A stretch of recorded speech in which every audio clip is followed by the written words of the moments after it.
Hello, good morning, good afternoon, good day. How are you doing? How are you doing? And welcome to the show. Welcome to the show. Now, the question is how can we add, share, create, have, hold, and enjoy more positivity in life? That's what I'm going to cover today. I'm your host. My name is Flemming Schmidt, and welcome to the Positive Outcomes Show. Now, before I share a few things about the topic today, let me just share what my story is so that you know where I'm coming from. As I mentioned, my name is Flemming Schmidt and I'm a proud dad. I'm a coach, and my journey started almost 10 years ago when I went through a divorce. And that left me on rock bottom, and I had the hardest time to get back up on my feet again. So if you find yourself in a situation in life where you feel challenged, where you feel it's like an uphill battle, where it's hard to get back on track, I hear you. I hear you. I've been there. So this podcast might serve you on your mission, on your journey, and support you, and might inspire you to make some changes for you. I share my own personal experience here, what I found, what discoveries I made. I found that through mentoring, through coaching, through personal development, and looking in. And through that process, I found a path back to a life that's full of love, joy, and courage. And I simply enjoy it every day. So that's me. That's me. And today I want to share a few things about commitment and to follow through. And it is the only way forward. If you want to reach your level, if you want to reach your dream, if you want to change, if you want to become a better version of yourself, you got to commit and follow through. It's not that simple, but in wording, commit and follow through sounds easy enough, but it's actually hard to do. Like everything with personal development, it's about our habits, our routines, our paradigms, our blocks in our minds that we have to kind of lift or remove or destroy. Because the one person getting in your way of your progress all the time is you. Ever thought about that?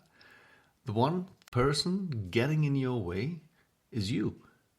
More often than not, you're getting in your own way of your progress. And if you want to commit and follow through, means that you are actively engaged in wanting, having a desire for change, having a desire for a different outcome. If you want to do something you never done, you got to do something you never done. If you want to do something you never done, you got to do something you never done. In order for you to make these changes happen, you need to make some changes.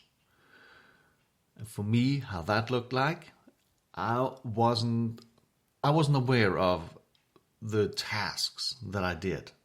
I wasn't aware of whether they supported me or they didn't support me, whether it was a benefit for me or it wasn't a benefit for me.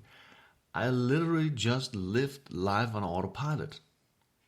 Living life on motions. When some things seemed fun, I did that. When it was difficult, I turned my back and walked the other way. And that's not supportive, and that is not a productive way of treating yourself. I mean, if back in the day, if I faced a challenge, I would get stuck. I would refuse to walk through, refuse to deal with it. And it's not a healthy move. It's simply not a healthy move, especially when you feel like that commitment towards a goal that you're passionate about, but it requires hard work, was conflicting within me. So I needed to readjust everything about how I committed myself to follow through. And for me, it is about emotional connections, emotional values connected to the goal that I want to have. See, when I set goals for myself, I tend to put goals up that I thought about in my mind and thought it would be nice to have or it would be nice to do. But in reality, it didn't support the bigger goal. It didn't support the end goal of things. I wouldn't say an end goal, but again, when I set goals, I did it from a logic point, meaning it happened in my mind, and I think I would make goals that were based upon a value, like money is or material things. If I could reach that point of becoming successful in some kind of a business, I could get paid and I could afford to live in an expensive house. Or if I did that, I could get some expensive clothing or a bicycle or a car or something. I mean, what I'm trying to say here is when I set goals earlier on in my life, I tend to think with my wallet or my bank account. What was in it for me? What could I get out of it so I could look more, successful in a way? But truth is, it didn't matter. The money, the material things, it didn't matter because my goal wasn't connected to my heart. I therefore had no obligations towards myself other than, disappointment. I'm going to cover that in a moment. If I didn't connect my goal emotionally, I wouldn't be as invested in making an effort to follow through. See, I believe the values, the true core values that you want to serve, that you want to be, how do you want to be remembered? As the one who's always cheating yourself, never reaching the goal that you set yourself out to reach? Or being the one who is remembered as determined, striving for his goal, and giving it everything he got in order to get there? If those two were the only scenarios you could choose from, how would you like to be remembered? And the last would probably be the one that I want to be remembered by, but it requires that I am connected emotionally to the goal that I've set for myself. It doesn't have to cost me my relationship with my family or my friends in order to get to the goal.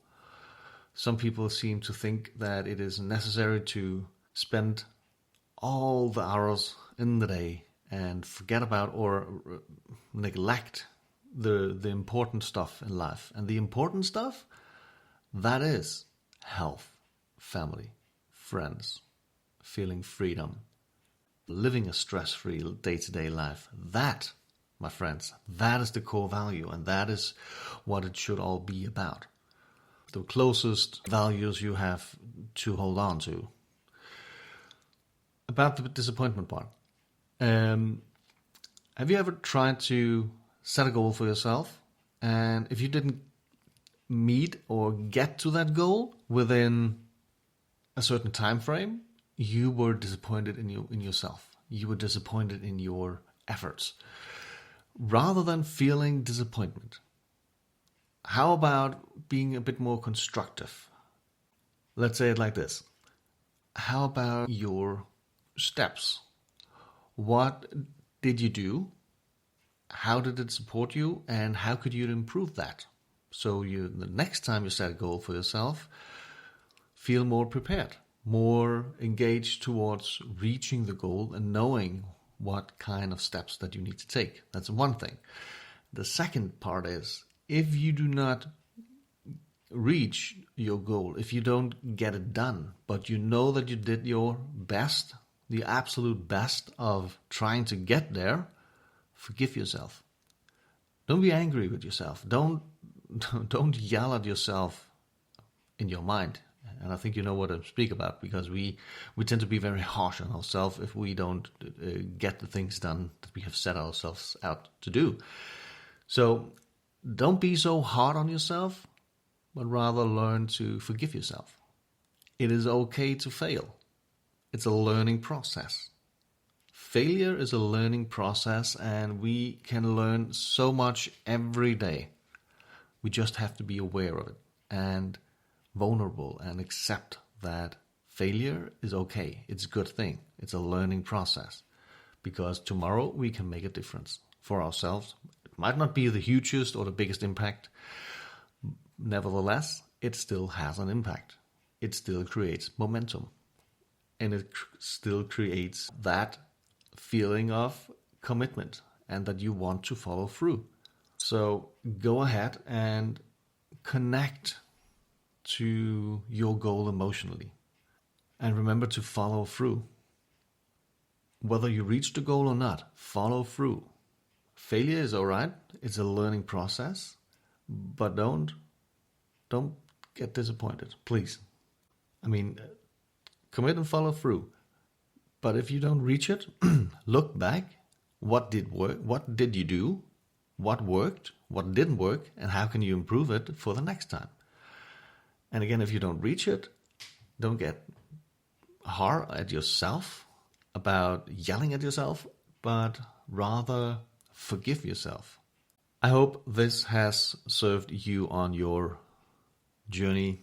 I know that this has definitely been something that has been worth mentioning. I had a huge, it has supported me ever since I was introduced to this way of connecting with yourself, and to follow through and not to be hard on yourself, but to accept the fact that not everything will succeed and is okay as long as you did your best. Learn to forgive yourself, and that's okay to fail. So that was my kind of value point for today. I hope this has served you on your journey. Thank you for taking some time out of your busy schedule to listen to me, and I honor you for being here, and I honor you for being on a path for improving yourself and becoming a better version of you. We all are on that path, and we all have a journey that we are on, and why not share our moments of becoming a better version of ourselves? Because if we all, 7 billion of us, people here on this planet, all together were on a mission of becoming a better version of ourselves, I think the world could be a different place. I think it could be a beautiful world. Anyhow, let's do it together.